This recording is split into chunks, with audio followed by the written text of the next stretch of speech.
in all the case studies, cross farm with ammonium nitrate in the soil, that plant will shoot up really quick. It grows quick, and it's for tomato plants. Let's call it tomatoes. Let's be a tomato, but same thing with your cultivars. As it shoots up really quick, and it puts off a few tomatoes, and the wind comes and that plant has no structure, and it falls over, and it's lanky, right? My soil versus the same tomato plant, you got a fucking heavy stock, you got this plant that just fucking sits up and does its thing, and it's putting off tomatoes, you know what I mean? Yeah. So that's the difference. And why does mine do that? Because I have a living soil concept behind it. I want you to grow with bacteria. I want you to grow with fungi. I want you to do everything that is healthy in that plant. The last thing you want to do is feed ammonium nitrates in a tomato to your kids at the dinner table. If you, once you know kind of, you know?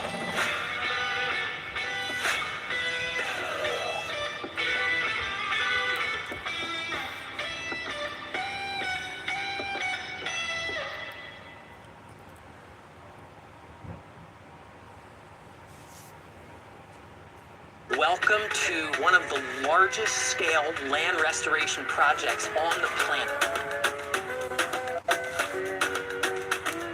Before this worked, people relied on food aid just to survive. But 10 years ago, a vast barren wasteland began to transform, and now 500,000 people are feeding themselves from this land. So could this work be the key to ending hunger in Africa and beyond? Let's find out. I'm traveling in the Sahel of Africa. What the hell they talking about? It might be bad in some places because it's a lot of desert. United Nations World Food Program, the first They be trying to make responders to Africa look hunger bad in on war purpose. zones and disasters. What I came here to see is the mind-blowing work they're doing to actually solve hunger by fixing the underlying problem. Because when soils blow away and the land desertifies, people can't feed themselves. But what I'm witnessing here is the repair of soils and water across Africa at a scale that I never imagined possible. This is Africa's Great Green Wall, where a massive strip of trees is being planted across the continent to hold back the Sahara Desert. But the thing is, these places I went to are not places that just anyone can visit. Access is tightly controlled. But the WFP works wherever there's hunger in the world. So they invited me along on this mission to tell this critical story that almost no one knows about. And in this 4-part series, I'm explaining the details of some of the most important work of our time. We are here in Niger, Africa, known as Niger.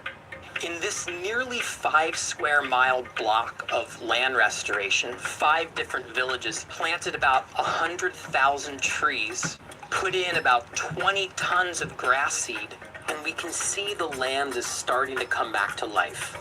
But will the plants survive? The key is to make sure they get enough water. But that's not easy to do in a desert, because this region has what's called the drought flood cycle. We have 9 dry months. The land becomes parched, and when the rains finally do come, the rain can't soak in, and it rushes down, and it creates flooding in lowlands.